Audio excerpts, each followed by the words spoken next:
Darah ini mendidih, Yi. Dikarenakan apa? Yang pertama, mereka yang mengaku-ngaku padahal palsu.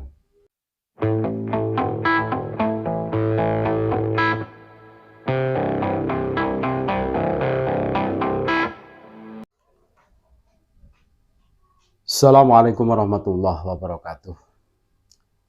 Saudara-saudaraku sebangsa setanah air yang kami cintai, yang kami banggakan, yang kami muliakan, dimanapun Anda berada, berjumpa kembali dengan kami, channel Bejo Dunya Akhirat. Sak bejo-bejane wong kang lali isih luwih bejo, wong kang eling lan waspada dan tetap nkari harga mati. Pola diam yang diterapkan oleh Bani Pa'alwi membuahkan hasil. Tokoh sentral di Jamiah terbesar di Nusantara berkomentar pedas bahwa hanya di Indonesia Sayyid Ubaidillah dijadikan bulan-bulanan. Hanya di Indonesia Sayyid Ubaidillah difitnah. Ini salah satu penggalan statement dari penggede PBNU. Kami tidak mengkritisi, tidak. Cuma kami memandang dari sudut yang lain. Bahwa pola diam yang diterapkan Bani Pa'alwi. Makanya dari awal kami mencium ini salah satu strategi Pa'alwi.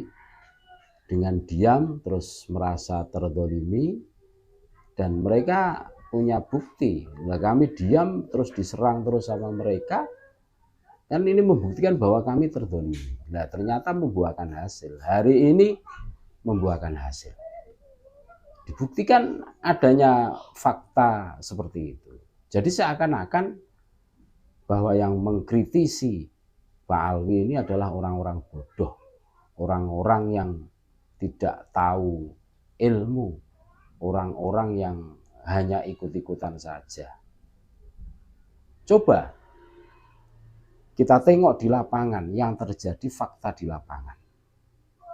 Pembelokan sejarah, terus dawirnya para Pa'alwi kesana kemari mengatasnamakan cucu Nabi, tujuannya mencari fulus. Bisanya cuma sholawatan. Majelis-majelis sholawat ramai, majelis ilmu sepi. Kiai-kiai pribumi di framing seakan-akan mereka itu ketinggalan, levelnya kalah dengan mereka. Belum lagi pembelokan-pembelokan sejarah. Darah ini mendidih, Yi. Dikarenakan apa?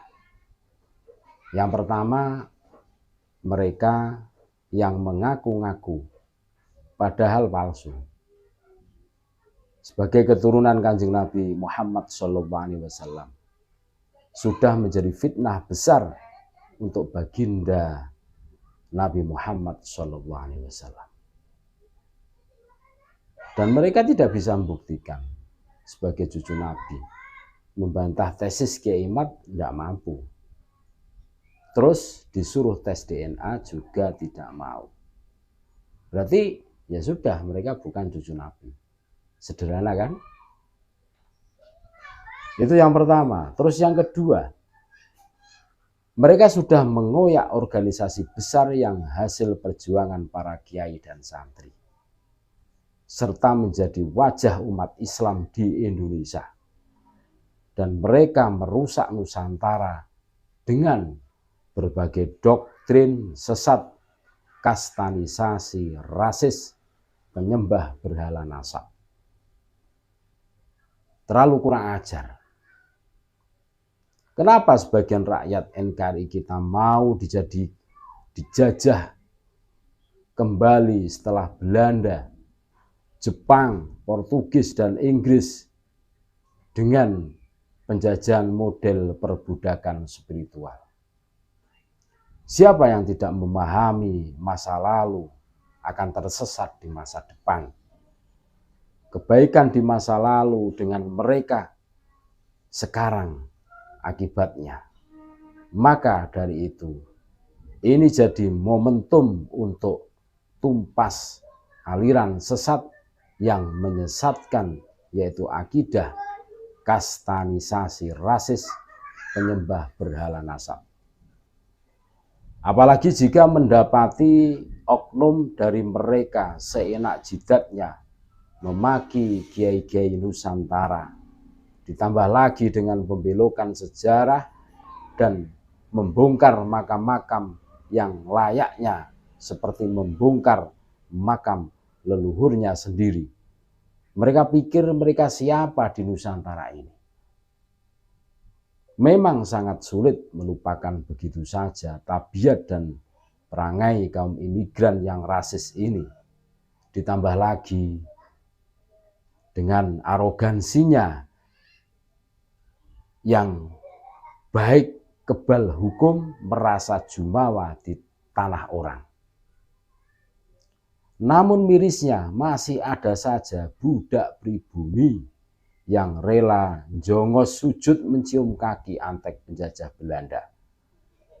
Kami berpikir mungkin para budak-budak tersebut adalah dulu leluhurnya adalah sisa-sisa pengkhianat yang menyumbangkan tenaga dan pikiran untuk sang penjajah.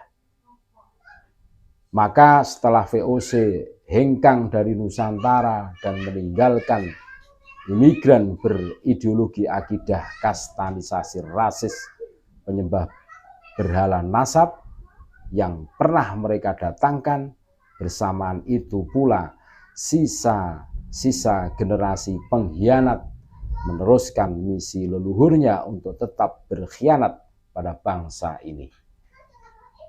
Izin bertanya para kiai semuanya, apa perbedaan dan persamaan hukumnya mengakui menjadi nabi tapi nyatanya palsu, dan mengaku keturunan nabi ternyata palsu?